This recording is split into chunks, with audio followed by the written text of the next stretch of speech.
5, 4, 3, 2, 1.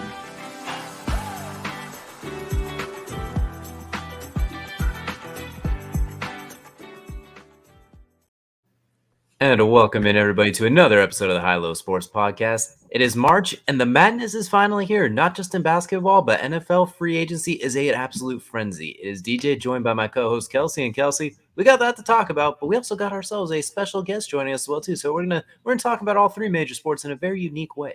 Yeah, you know, the one thing that we didn't really talk about much last week is that baseball is back, and with baseball coming back, there's a lot of rumors.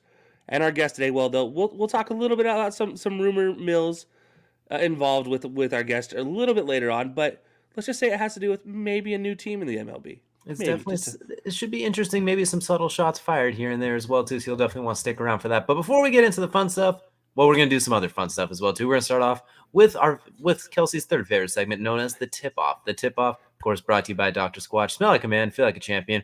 All the wonderful soap feel, none of the harsh chemicals on your skin as well too. And they got some quality soaps coming up as well too. You definitely want to keep an eye out for those. Well, Kelcey, we kind of alluded to it. Let's get right into it. NFL free agency frenzy is an absolute understatement. We've seen quarterbacks shipped and moved that we talked about last time. We've seen players being moved. The Deshaun Watson, you can call it a sweepstakes at this point, is full blown. And then there's a certain trade that I know has irked you a little bit more than others. You know, I think we're just going to go straight into that because I want to give you plenty of time to talk about this trade. Well, this is more than just the trade, but I'm gonna.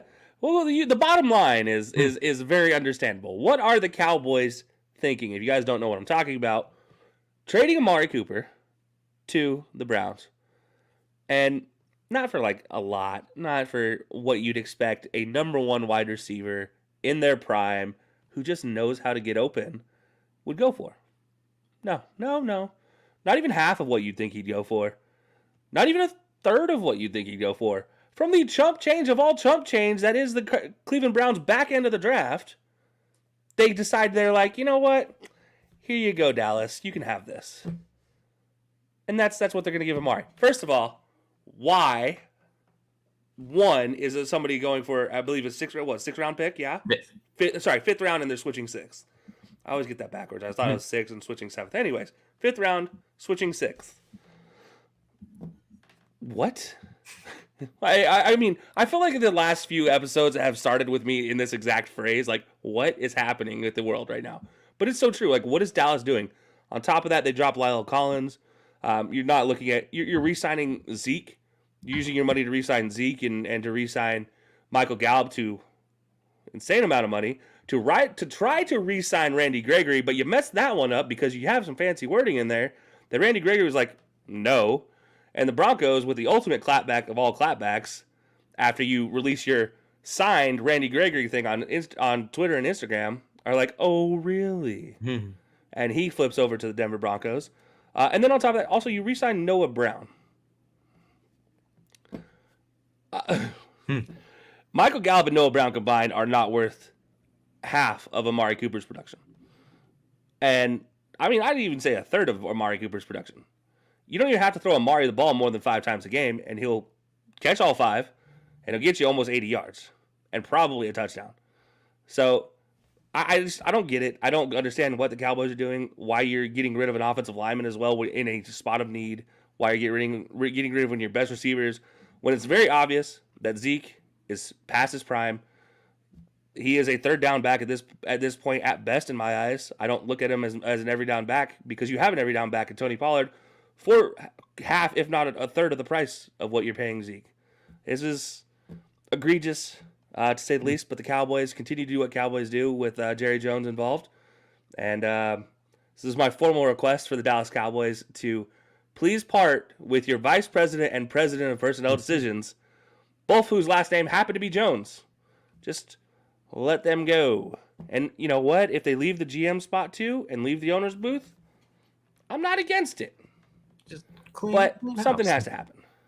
You kind of pointed that out too. There was a lot of talk a few years ago when DeAndre Hopkins got traded for chump change as well. Amari Cooper got a half of that is what he got traded for after you traded for a first-round pick. He's 27 years old. He's obviously – the knock on him is sometimes he seems to disappear from offense as well too. He did it a little bit in Oakland and it did it down the stretch in Dallas. But there's only so much you can do when you run the routes. I mean, there's only one game where he's been really locked up, and that was Stephon Gilmore in 2019, I think it was, when he could not seem to shake him, which Stephon Gilmore, no one was shaking him that year as well, too. Other than that, you trade him away for a 5th-round pick because it seems like it was for all intents and purposes to do for salary cap reasons. Then you sign Michael Gallup to a big deal. You sign Noah Brown back. You let Cedric Wilson go, the other guy who got playing time down the stretch as well.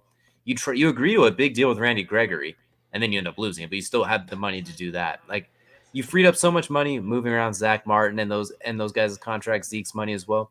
I don't see the point in letting Amari Cooper go like that. I mean, unless you truly believe CeeDee Lamb is better than him and he will be your true number one, and that you can part ways with him and that sort of thing, that's fine. But you could have got more for Amari if you didn't let it get out that you were going to release him anyway. Like, you probably could have got a 3rd-round pick, a 2nd-round pick for him. You could have swindled a 1st with his talent. You never know.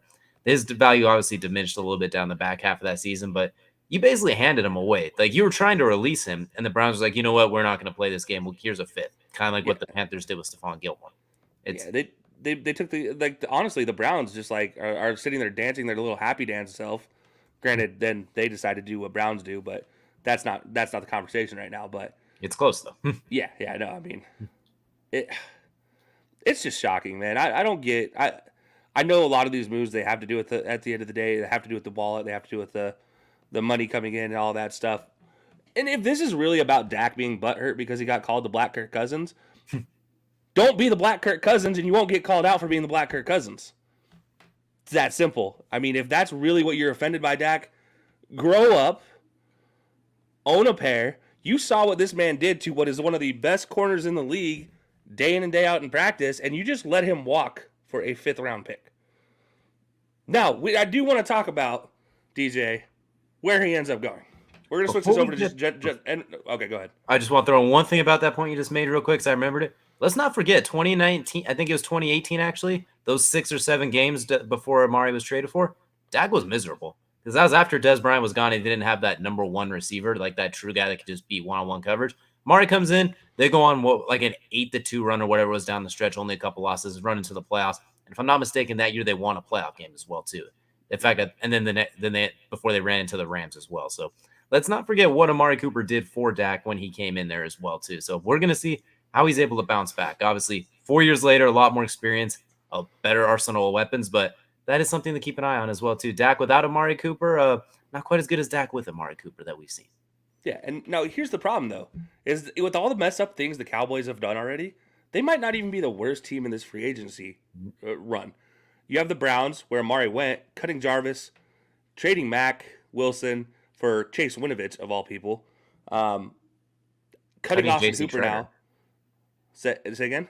Cutting J.C. Treader. Cutting J.C. Treader now. Letting J.C. Jackson go, like literally just not even bidding for him as he goes and signs down south in with the Chargers.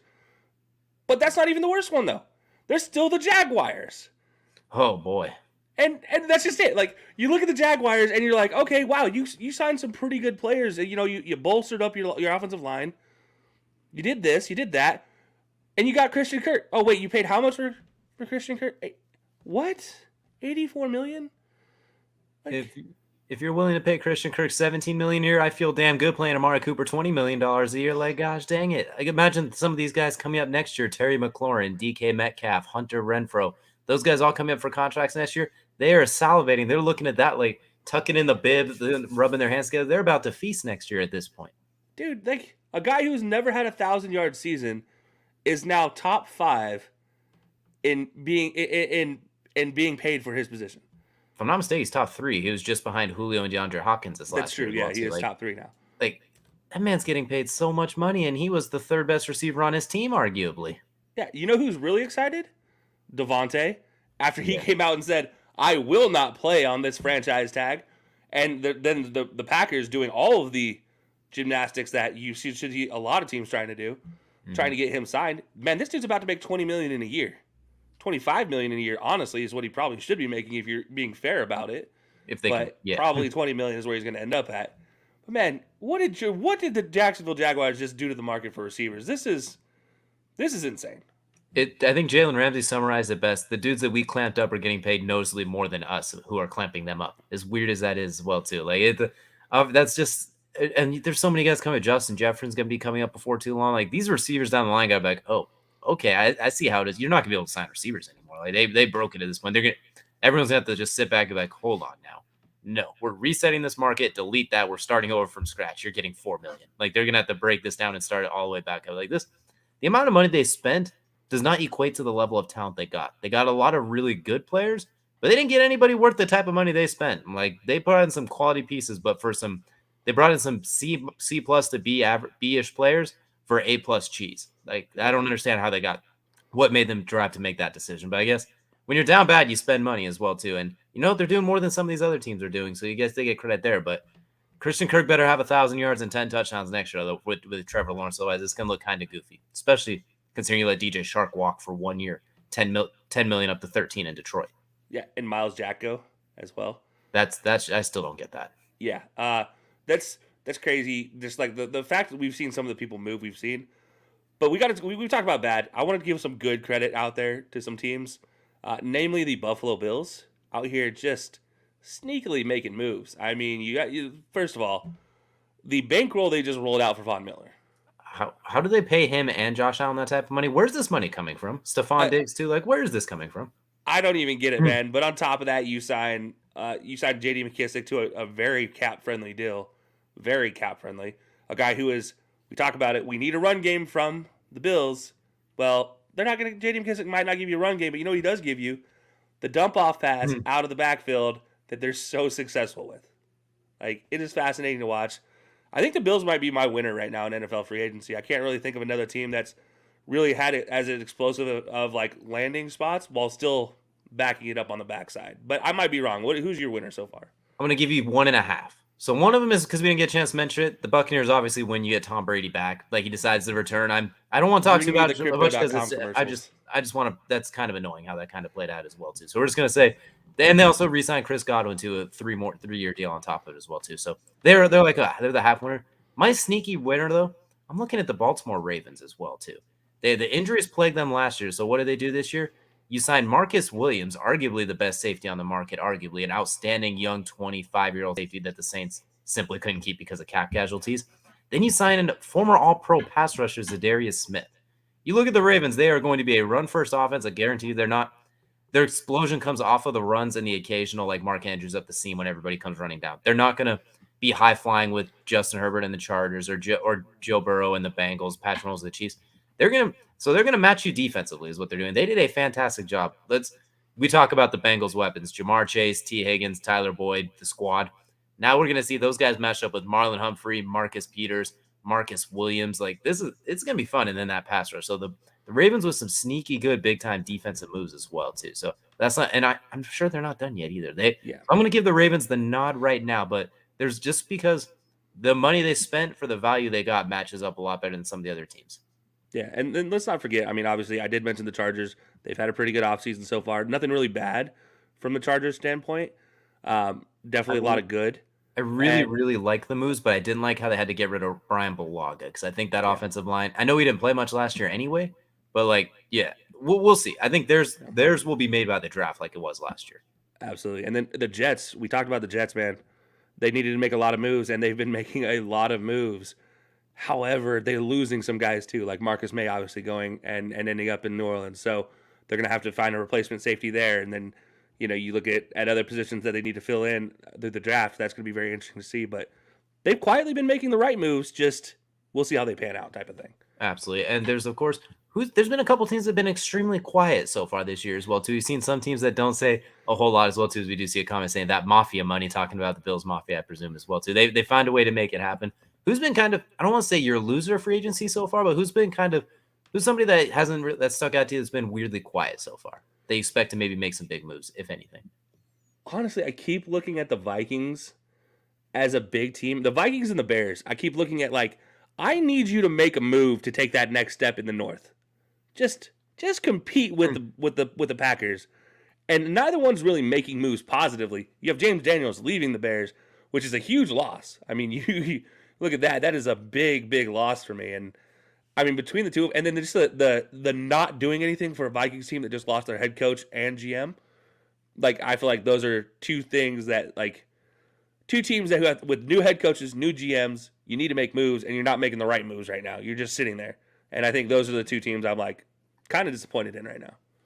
I'd say the one that sticks out to me is not a surprise. I'm surprised the Colts haven't spent more money. You unloaded the Carson Wentz contract. You had like $70 million that'll be available here at like 45 straight spending right now, and you've re-signed 2 backup players so far. You haven't really you attempted to talk to Deshaun Watson and were shut down immediately because they're not going to give him to you in division. You knew better than that. But then you haven't even really talked to anybody else. There's a lot, so I'm surprised they haven't done.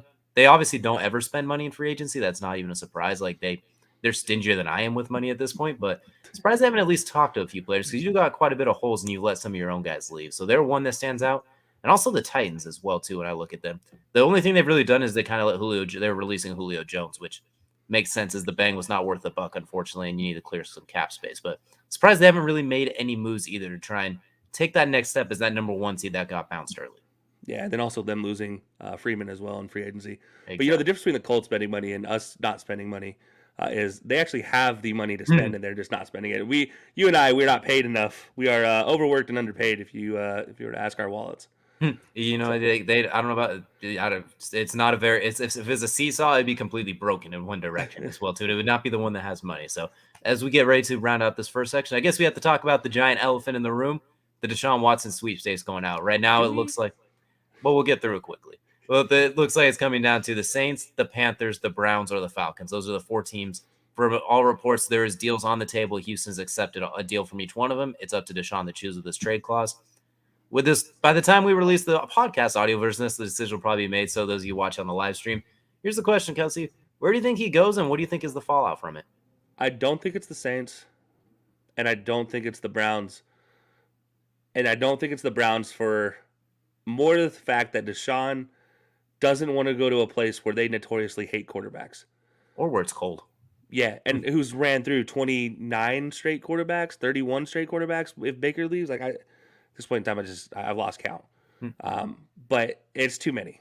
And I don't think he ends up in Cleveland. And let's not forget, he is a Carrollton, Georgia native, not far from Atlanta, 2-hour drive, around nothing better than him to go to Atlanta at this point in time, which would free up Matt Ryan to go to a lot of places. And you talked about the Colts not spending money. I think there you go. There's your answer. But I think this Baker situation is going to play out until he's a free agent through his contract running out in Cleveland, and I don't think Deshaun's going to interrupt that. And I just think New Orleans, how are you going to pay for him? And that's how are you going to trade for him or pay for him? Those are the two things. So that's why I think he ends up in Atlanta. It's just too easy of a fit in my eyes. Weirdly enough, we're on the same page with that one. As I have him going to Atlanta as well too. I think they'll keep Kyle Pitts. You have a good head coach, some young building pieces as well. And there's talks that Allen Robinson, Will Fuller are interested in possibly joining up with him where he goes. So you'll bring in the receivers there. Calvin Ridley comes back in a year. I think Deshaun to Atlanta, that's where I'm thinking as well too, especially that late push they just made.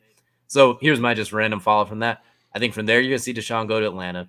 I think Baker's going to end up in New Orleans. I think they're going to pull that trade off because Baker's gone from Cleveland to this point. It's all but assured. Everything points to him being gone. Cleveland's going to use some of that stuff they get from the trade. I think they're going to be the ones to go and get Jimmy G. I think he fits the kind of the quarterback Stefanski and them want a little bit more closer, a little more. I don't want to say Kirk Cousins because Jimmy G is a little more effective than that, but you know what I mean, like not as reckless. Kirk Cousins that can throw the ball.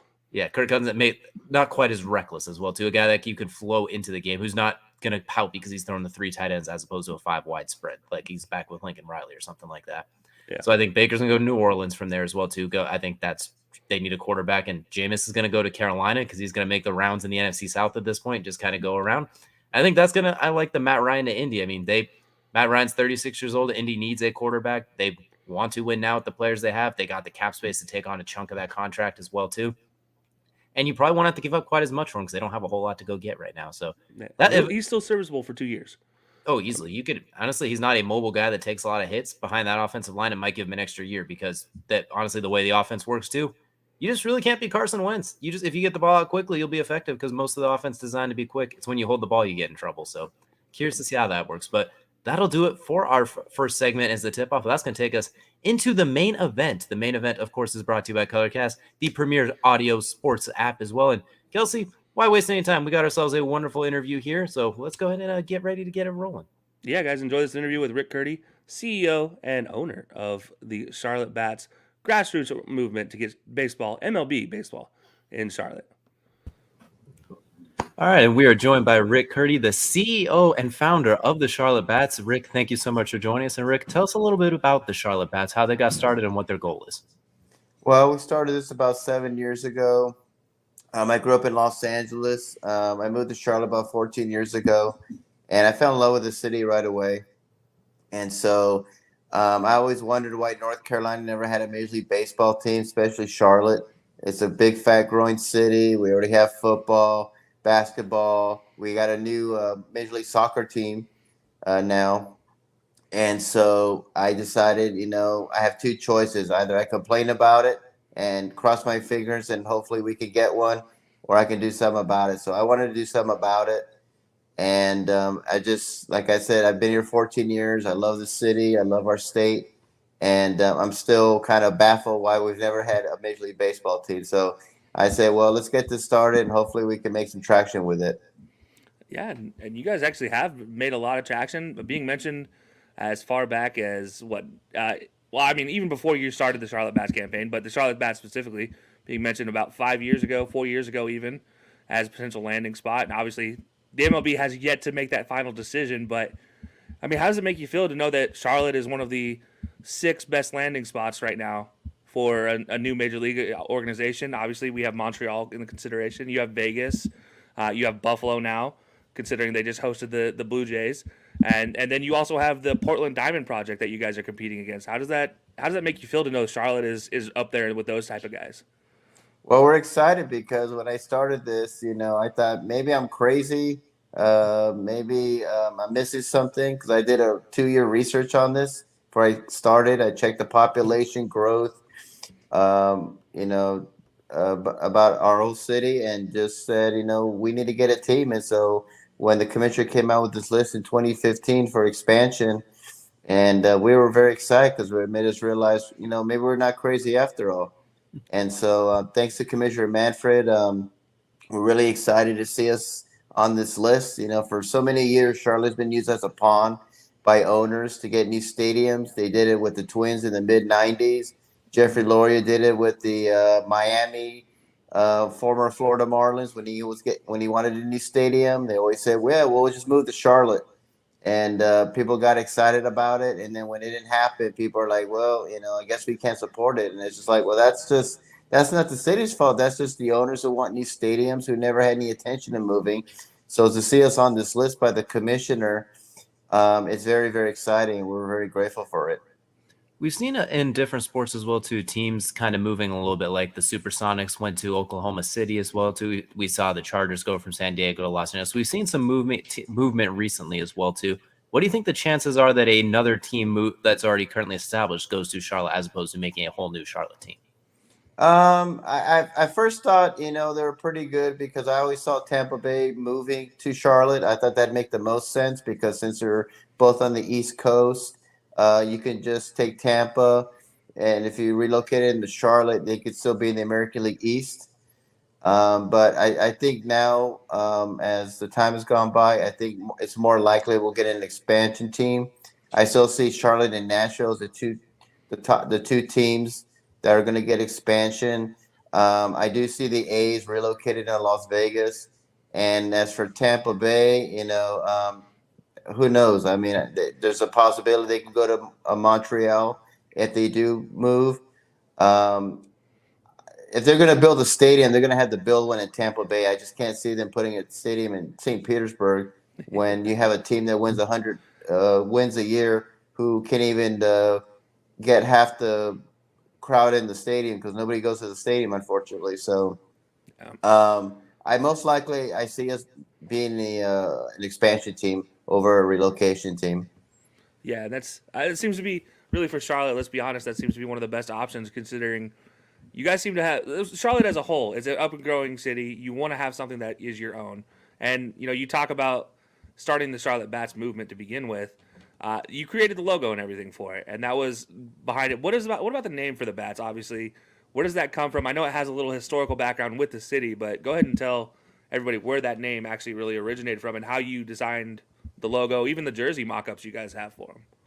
Well, we wanted to do something different instead of just saying let's bring MLB to Charlotte or something. We wanted to come up with a name, logos, jerseys, just be different. I originally wanted to call them the Charlotte Cardinals because the Cardinals are the state bird of North Carolina. But unfortunately, St. Louis Cardinals, Arizona Cardinals, Stanford Cardinals, too many Cardinals, unfortunately. So we came up with the bats from a minor league baseball team from 1994 to 2004 called the Greensboro Bats, Okay. who later changed their name. It became the Greensboro Grasshoppers. Yep. And Okay. so, and then bats are very common in North Carolina. When I was telling people about the name, they go, "Oh yeah, we have lots of bats out here." Like, "Oh, we do? Okay, that fits perfect." And then the colors we chose are the colors of the city of Charlotte and our university, UNCC Charlotte, home of the 49ers. So we put all that together to represent our state, represent our city, and just thought, you know what? That'd be the colors are perfect, the name's perfect because we wanted the name to identify with North Carolina and with Charlotte, and people liked it. And when we debuted the jerseys, I said these were what the jerseys would look like. People really liked those as well. So it really, I think people started visualizing it and saying, hey, maybe this crazy guy from Southern California's got a great has something going on with MLB in Charlotte. Absolutely as well too. And the thing that stuck out in baseball recently has been the lockout and everything that went through with that as well too is an absolute mess. What there's a lot of negotiations with like player pay, that the shifting. There's you can go on and on and on. It seemed like an entire laundry list longer than a Costco receipt about what Yeah. you're arguing about. Do you think the lockout could have potentially helped or hurt your cause to get there as well too? Now with the way the new bargaining agreement was, do you think there's a way it could have helped you all, or do you think it might have potentially hurt? I think it hurt all of Major League Baseball, to be quite honest. I think the fans were like, I'm not going to feel sorry for some millionaire who makes like $30 million or $20 million a year. And I'm not going to make fun. I feel sorry for some billionaire who can not work for the rest of their lives. So I think it hurt Major League Baseball. There were times I had some interviews and things were kind of slow. And I think that had a lot to do with the lockout. But I said, as soon as the lockout's over, people will forget about this because, baseball's a business, and I think once they get that resolved, the fans will come back. I'm already seeing people who said, I'm never going to watch a Major League Baseball game again. I'm protesting, blah, blah, blah. And now they're like, hey, I got my season tickets to go see the Phillies now. So people soon forget. I think if we missed like even half a season, it would have been disastrous. So I think Major League Baseball, I mean, they had 2 years to figure this out, which is astonishing to me, and for this to get some spring training games canceled and all that never should have happened, but it's resolved now. And I think people are excited to see MLB back. And we just kept promoting what we're doing and everything like that. And when this lockout ended, I knew people would forget about it and we could talk about expansion all over again. Yeah, and that's a big part of it. Now, you mentioned some things in there that I want to go back to, and that's like looking at Charlotte. They already have the Charlotte Knights, right? And a big thing with a lot of MLB teams seem to be that they don't play in the same city as a AAA team. Do you think anything gets hampered by the fact that the Knights are already playing there, or do you think that could help your cause because you already have a built-in stadium temporarily to house 11, 12,000 fans that could sell out? I mean, let's just look at Charlotte FC's home opener. I mean, 70,000 people in that stadium was absolutely Set a fantastic. record. Yeah, it was the most fascinating thing I've ever watched as an MLS fan. So, do you think that'll help or hurt the chances of an expansion in Charlotte? Because you do have a built-in stadium. It's AAA eligible, so it is a very good and a high-quality stadium at that. It's not a single-A stadium like some places. It's not just fence and then a couple seats out there. It's an actual quality stadium right down the street from Bank of America. So you think that helps you guys out, or is that going to possibly hamper because you do have a high-quality AAA team there? Oh, I think it helped us tremendously. When I first moved here, the Charlotte Knights were actually in Fort Mill, South Carolina, which is about 25 minutes away. So, of course, nobody went to the games. I mean, they averaged like 3,000 a game, which was like dead last in all of minor league baseball. And so when the Knights finally came to Charlotte, and it took about 7 years, and that's another story to go there. But when they finally moved to Charlotte and they built this beautiful stadium, their attendance went from 3,000 to 9,000, and it went from dead last to number one in all of minor league baseball. And I think with that happening, I think it really Major League Baseball looked at that and say, look at this, look at Charlotte, they got their minor league team there, big beautiful stadium. They're selling out like crazy. And I really believe that that's the reason why they put this on this list for expansion. So it's actually helped. If they were still in South Carolina drawing 3,000 and the stadium there was old and everything had been there for a long time, I don't think we would be on that list. So it has helped us, in my opinion.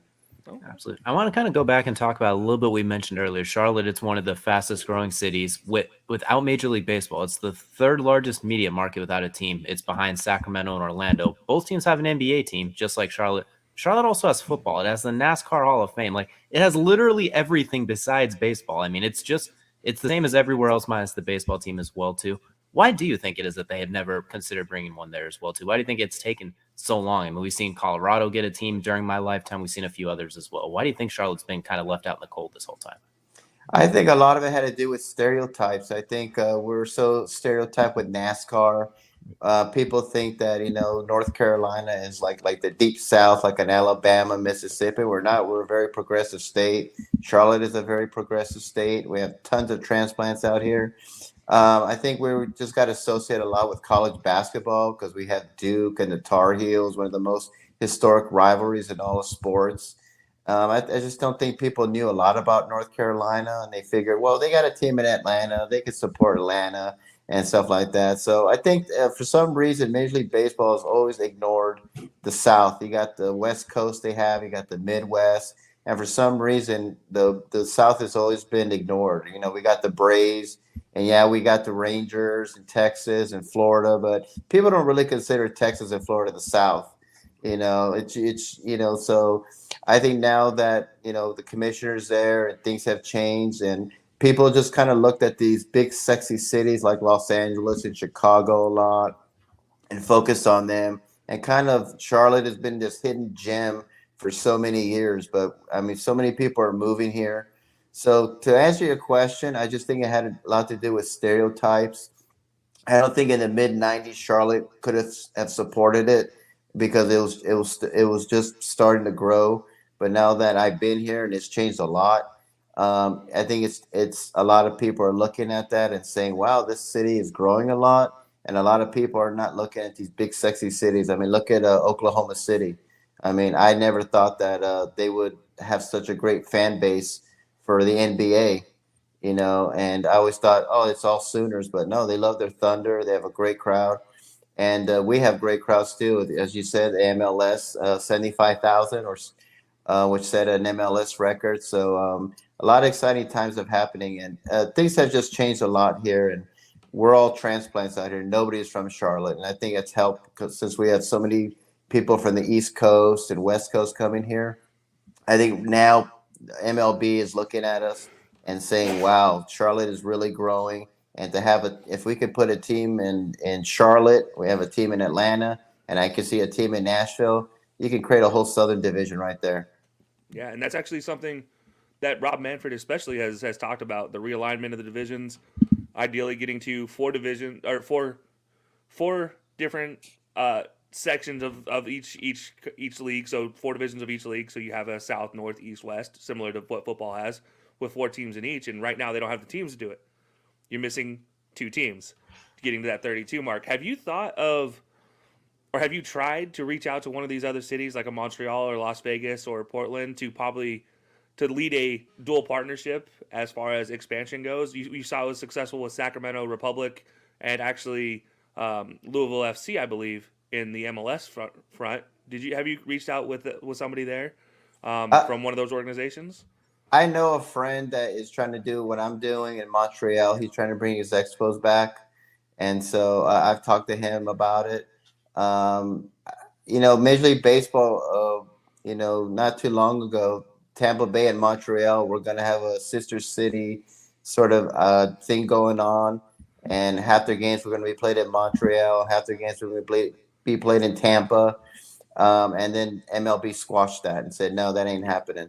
So even if we could get something like that, MLB would have been no. To me, that was just more Tampa Bay putting pressure on the city of Tampa or St. Petersburg to build them a stadium, or if not, they're going to move. So Ideally, that'd have been fun and that would have been great, but unfortunately, MLB would have squashed that idea. So, Yeah. Now but I let would me love clear. to have partnered with like a Portland or a Las Vegas or a Montreal. Say, hey, man, we can work some out and help our cities get some MLB team. But in the long run, MLB would have squashed that, unfortunately. Well, let me clear. I didn't mean like share a team. I didn't mean like the Tampa Bay share a team at 49 game. That's whatever they tried to do with the Indians tried to do with New Orleans back in the day as well, and the Oakland A's used to do tried to do as well. But no, I mean like a joint bid, like a hey, bring us together, bring us in the AL, bring us in the NL. That way you get because at the end of the day you actually end up getting voted on by your AL and NL ownerships for each individual league. Have you thought about like that? So like Montreal would go to the AL, you guys go to the NL, and that would be your dual type of package. Is my thought is like maybe that might help to strengthen the Charlotte Bats' case. Actually, I haven't. I haven't thought of that. That's actually a good idea. I haven't. We kind of got to do our own thing, Like I have a friend that's in Montreal, and when he saw I did a story in the news, he shared me, or I would share him, or he'd share my petition and stuff like that. And so I haven't reached out to them. I kind of see them doing like their own thing and doing my thing, and so whatever happens, we're just waiting for expansion to come, Yeah. and that's our thing. And as soon as they get the stadium situated in Oakland and Tampa, because that's the holdup, and whether Tampa moves to Montreal or Oakland goes, and I do believe Oakland's going to go to Las Vegas. I don't see them building them a stadium at all in Oakland. They've been dragging their heels on this for over 20 years. We saw what happened with the Raiders, and Las Vegas is a hot spot, And I lived there for 5 years, so we had no teams out there. And now with all this online gambling and fantasy sports has made it such a hot spot. So I do see a team in Las Vegas in relocation. And I do see Charlotte and Nashville being the 31st and 32nd team coming to MLB. So we just got to cross our fingers and hopefully we can get see what happens with Oakland and Tampa, and we can get some expansion. And maybe you guys can come out and throw out the first pitch. Oh, don't tempt me. I will rip that one right down the middle, like 32 miles an hour. I will let it fly. Just don't do a 50 Cent where he threw it. He hit the mascot or yeah, hit the cameraman in yeah. the background. That was he hit somebody, and then someone hit a cameraman one time. Or yeah. I'll toss a strike. It won't be pretty, but it'll be a strike at least. Like it won't be an air ball. It'd be like that nun that threw threw out the first pitch at the Padres game, and she threw a strike right down the middle. Exactly, that'd be what I'd be going for as well too. So when I look at this, you've been at this for about 5 years, if I'm not mistaken, now as well too. You've been a really busy guy during this. You've been on TV shows, you've been on other podcasts, you've been on radio shows, you've even been on Spectrum as well too. My first question is, when do you find time to sleep? And second of all, how have you seen kind of the progression of this movement that you've had going as well? To have you seen it from when you start to where you are now? Is it's becoming more and more of a reality? Oh, it's changed so much when I first started doing this. I was dating someone, and she always asked me, "What do you want to do?" And I just said, honestly, I love to bring an MLB team to Charlotte. She goes, "We'll do it because you know all about baseball. You study this." And so I literally just started a Facebook page called "Let's Bring MLB to Charlotte," and just said, "Hey, I am from here. I've lived here for a while. I think Charlotte can support MLB. I have no idea why we've never had it." And I just wanted to see if there was any interest. And probably the first year was the toughest because I had a lot of people say, "Nah, we can't support it.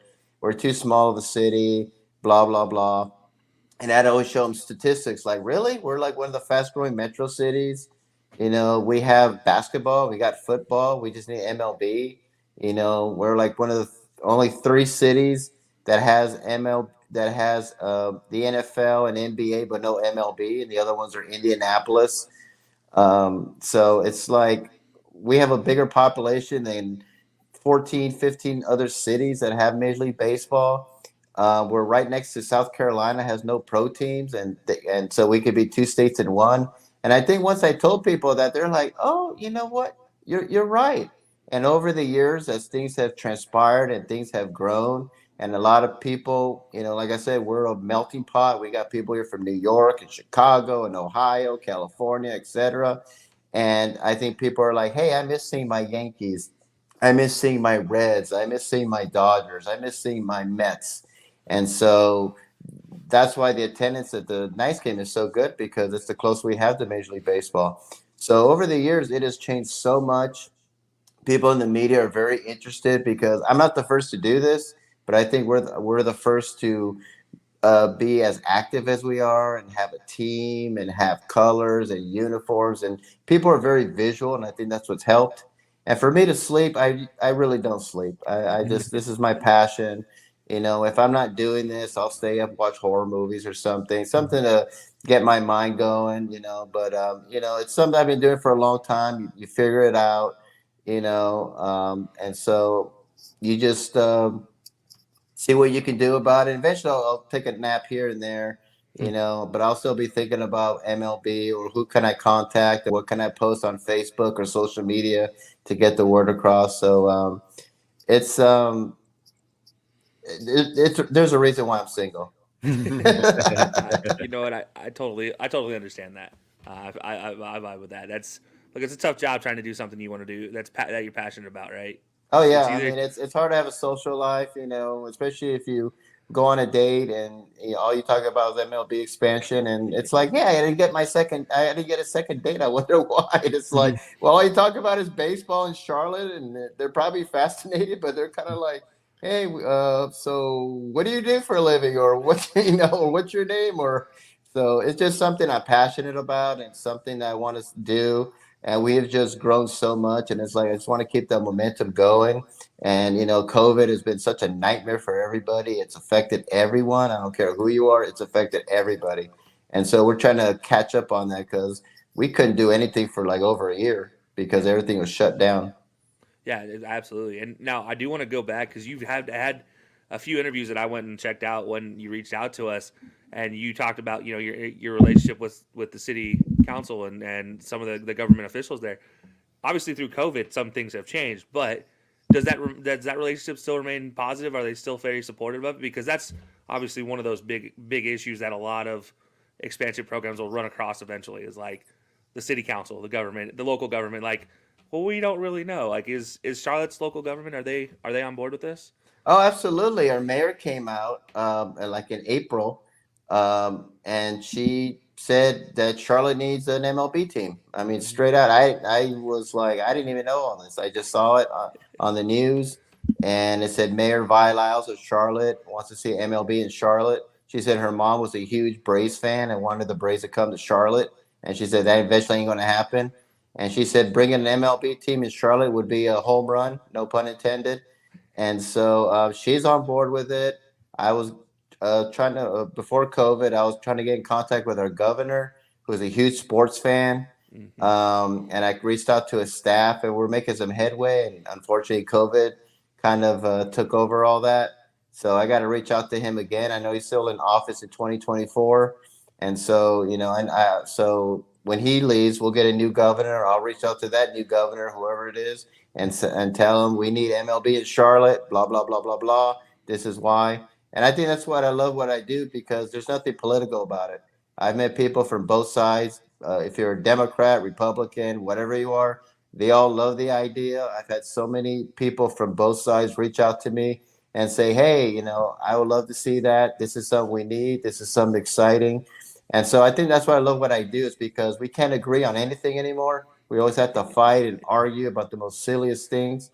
Yep. One thing people are excited about is about potentially Charlotte getting an MLB team. And I think with the MLS coming here and have 75,000 people there, which was mind boggling, and which is great for our city, it kind of brings more credibility to why Charlotte has grown into such a big sports town.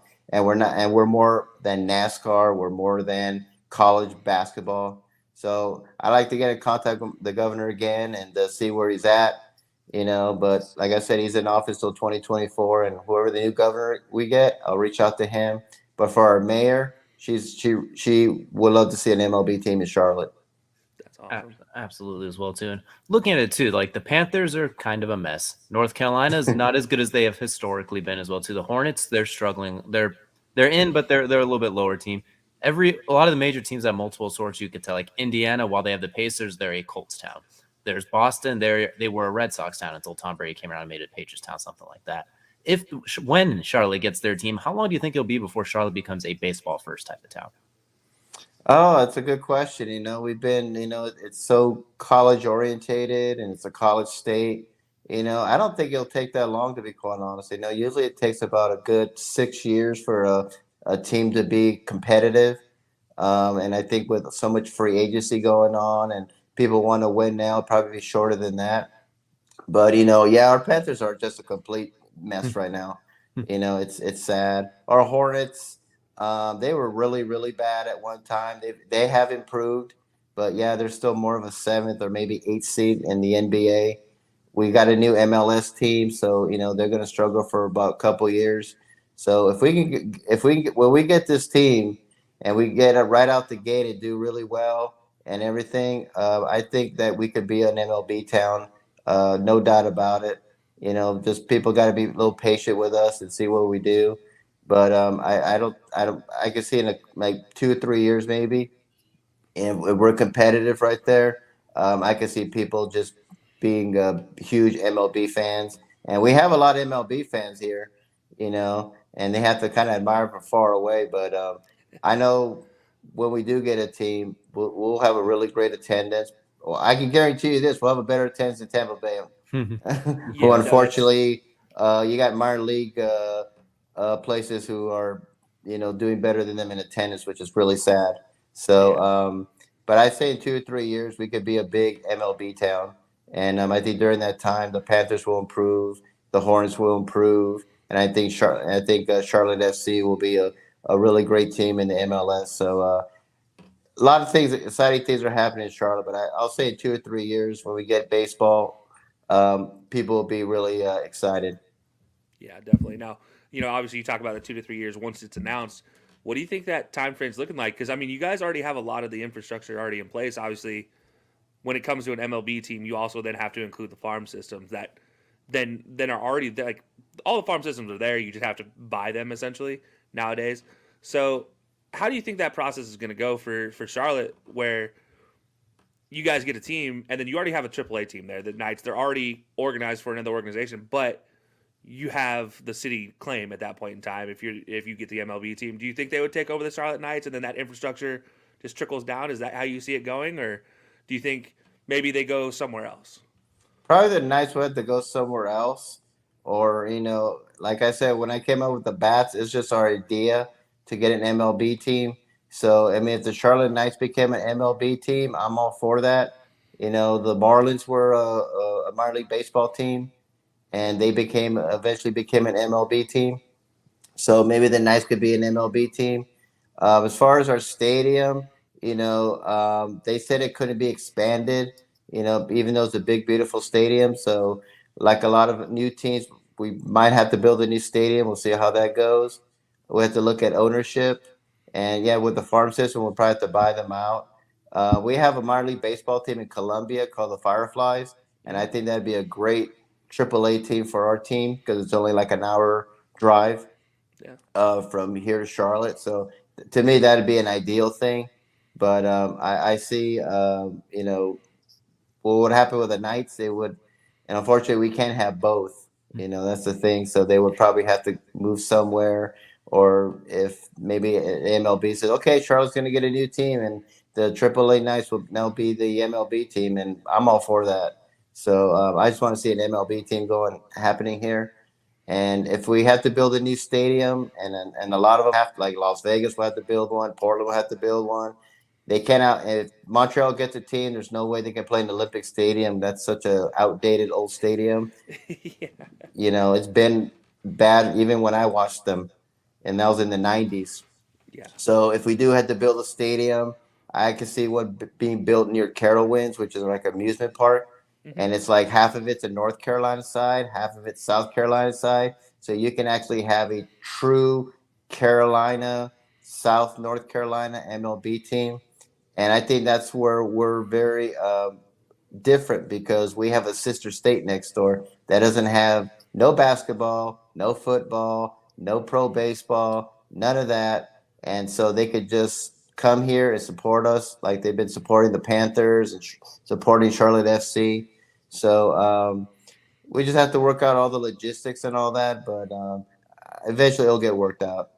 That's an underrated part of it. I didn't really think about that as well too. Is like the only other states have something like North and South Dakota, but their population doesn't even get half of Charlotte as it is, so it doesn't even count. So being able to have a true Carolina, that's a really good way to look at it as well too. I had not thought about it that way, so that's good thinking as well. The one question I have, it's a little bit off of that, but we mentioned if you possibly couldn't go with the Bats, you had to pick a different name.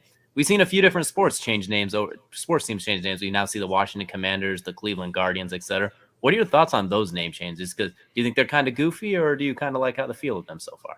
Oh, I hate them. I think the Commanders is a stupid name. They came out with this petition, and they said, "What team would you like to see?" And I said, "Well, for me, that's easy. For like the Redskins, I totally get it. I never liked the name. I always thought they should have changed it many years ago. But I said, name it. If they called the team the Washington or the DC Hogs because of their fan base, because they dress like pigs. That's how their fans are. They got like one of the most passionate fans. Call them the Hogs. Do it in honor of your fans. That would be so great." And I don't see anybody protesting a pig anywhere. But who knows? The people protest everything these days. So I thought, the Washington or DC Hogs would have been a great name. But when I thought of Commanders, I just thought, really? That's the best they could do? So I'm not a fan of the name. I hate the Guardian name, too, with Cleveland.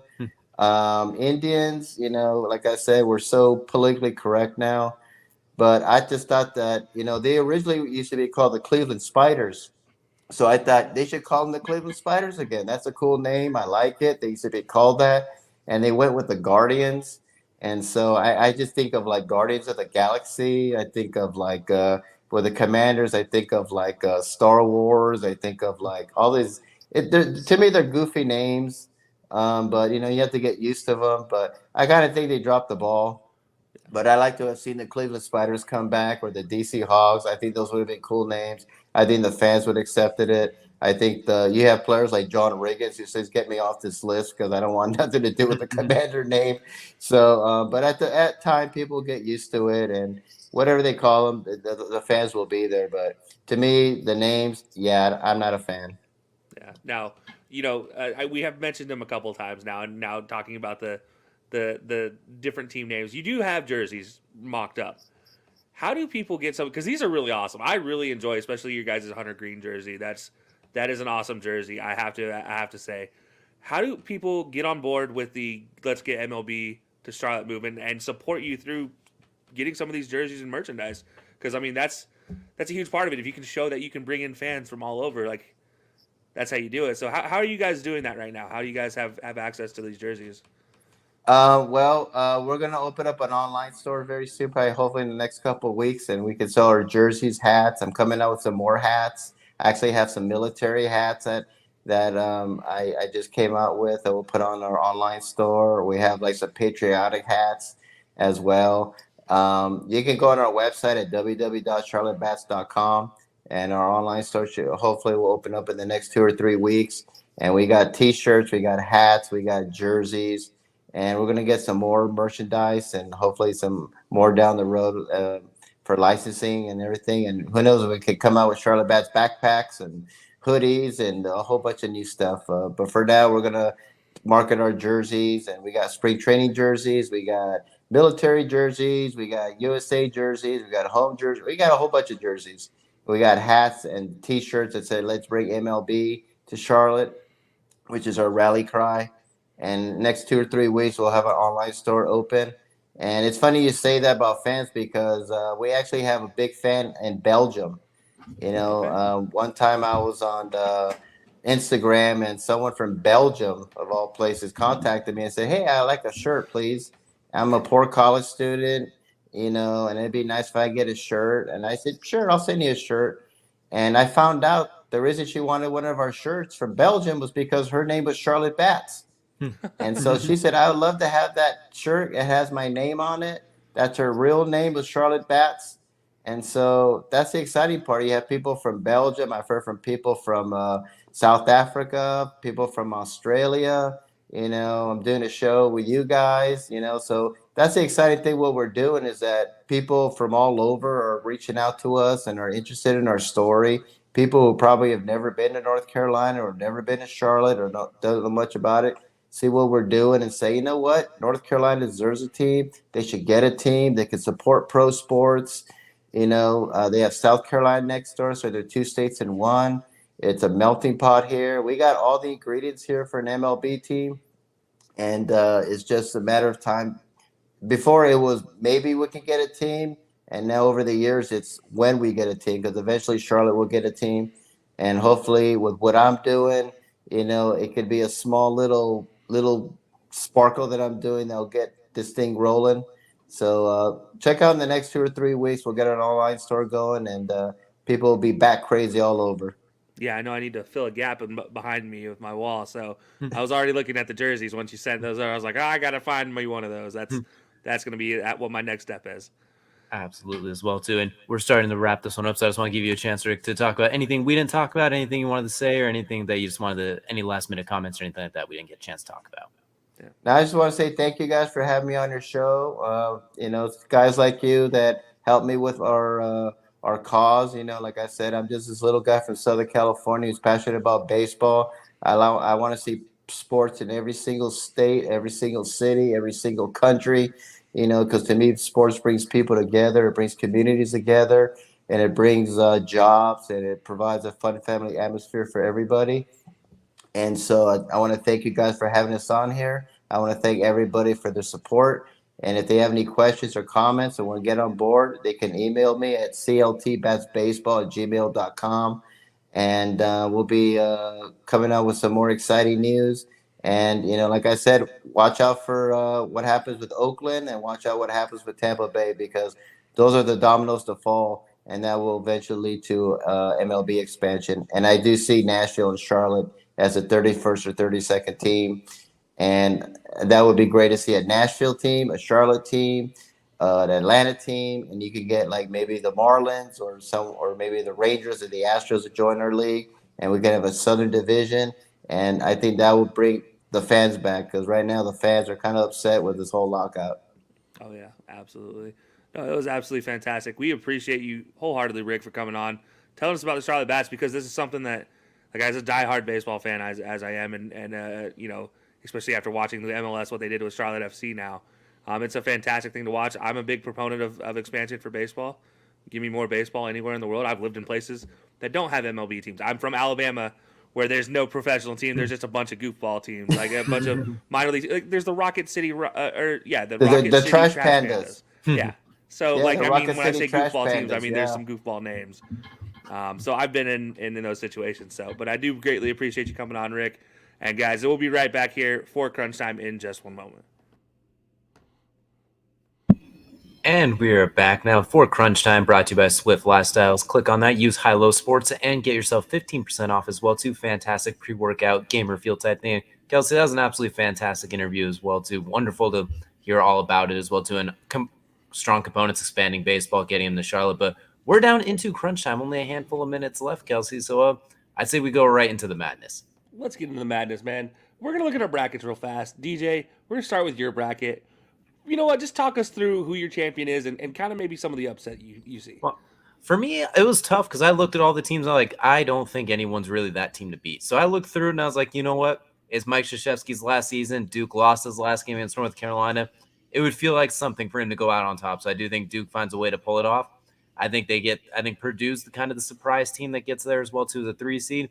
I think the only one team that's going to get there is Arizona, because the toughest matchup for them might be Loyola Chicago, and I think Villanova is a good matchup for them. So looking at the bracket, this is kind of high to plan out. Auburn getting to the Final Four, but I don't think they're going to get past Arizona. And Mike Krzyzewski goes out on top. That's kind of the quick way I'll summarize it.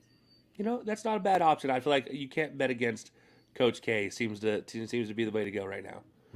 All right, well, let's take a look at your bracket now as well, too, because it looks like for back-to-back years, we're going with the Zags now. Yeah, so, you talk about surprise teams. We actually both had Michigan getting to that Villanova game, but I actually have them beating Nova and then playing Illinois. I think Illinois is a tough matchup for Arizona. I think they can beat them, and I think Illinois can actually get out of that South bracket. I think Auburn gets out of the Midwest, although they do face Providence, not Kansas. I think Providence, those Friars, they are a tough team to beat. In the East, I think the East might be the weakest of the brackets. And that's just because I don't trust Baylor. They went on a cold streak earlier this season that was rough. Kentucky, I mean, we talked about their woes in the SEC. Texas and St. Mary for me is a tough matchup, and St. Mary's, if they can get past Indiana in the first round, is number one. If they can do that, I think they could easily make their way to the Final Four. But they would face off against their division rivals, Gonzaga, and I think Gonzaga, if that's the case, they just walk away with it. They face Auburn in the championship game, and it's a Gonzaga, it's Drew Timme and crew. Chet Holmgren is too much. Absolutely, as well too. Should be a very maddening tournament coming up. Once again, thank you, Rick, for joining us as well too. That was a fantastic interview, and DJ joined as always by Kelcey. We'll see you guys next week on the High Low Sports Podcast.